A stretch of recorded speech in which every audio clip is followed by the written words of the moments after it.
Naging usapin sa bansang Pilipinas ngayon kung bakit si Naoya Inoue na tinaguri ang The Monster ay madalas lumalaban lamang sa bansang Japan. Ano ba talaga ang totoong dahilan? Tara ate at kuya, ating alamin kung ano ba talaga ang tunay na dahilan. Tara samahan niyo ako.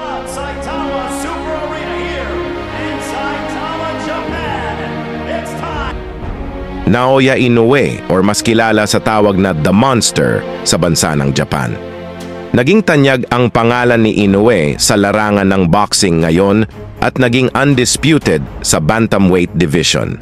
Isa sa inaabangan ng mga audience sa kanyang laban ay ang kakayahan niyang ma-dominate at ma-knockout ang kanyang kalaban.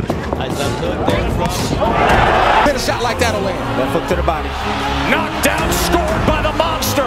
Liver away for this fight. And he's got into from Inoue. This is a fearsome flurry. And he's down. Round 7. Oh, the big right hand from Naoya Inoue. Maloney is down and hurt. Sa 25 na laban neto sa ibabaw ng ring, 22 na laban ay nagmula sa knockout. Ganun pa man, hindi pa din nawala sa isip ng mga tao kung bakit sa 25 na laban, 23 na laban ay ginanap sa sarili niyang bansa. Ang mga laban ni Naoya Inoue na pangunahing nagaganap sa Japan ay maaaring maiugnay sa ilang mga kadahilanan. Una, ang Japan ay may mayaman na tradisyon sa boxing at si Inoue ay may malaking fan base sa kanyang sariling bansa. Ang pagdaraos ng mga laban sa Japan ay nagpapahintulot sa kanya na kumonekta at magsilbi sa kanyang mga lokal na taga-suporta na lumilikha ng isang masiglang kapaligiran para sa kanyang mga laban. Isa din sa dahilan kung bakit napili ng Inoue Camp na ganapin ang event sa Japan ay dahil ang bansang Japan ay isa sa pinakamaganda at pinakamayamang ekonomiya sa Asia. Dahil dito nagagawa nitong bayaran ang kanilang mga athletes na mas malaki pa kumpara sa bansang Amerika. So kung ako din naman sa katayuan ng promoter ni Inoue, bakit pa ako pupunta sa ibang bansa kung nagagawa naman bayaran ako ng mas malaki sa mismong bansa ko? Bukod pa rito, may papel na ginagampanan ng mga pagsasaalang-alang sa logistic at pangpromosyon. Ang pag-oorganisa ng mga laban sa Japan ay nag-streamline sa koordinasyon ng mga kaganapan dahil sa training base at support network ng Inoue doon. Pinapadali din nito ang mabisang promotion at sponsorship arrangement sa loob ng Japanese market.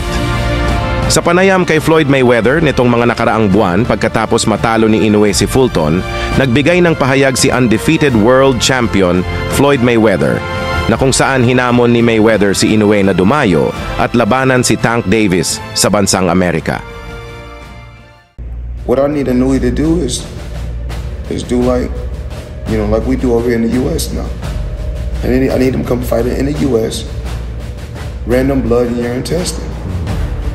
And honestly, what I like about, I think he's a hell of a fighter. A hell of a fighter. I won't take nothing away from him. Hell of a fighter. And I like him because I see he take a lot of my stuff from my playbook. But it's okay. That's boxing. You're supposed to. You're supposed to take from the greats. But what I would like to see is if he could fight Gervonta at a catch weight. That'd be a hell of a fight.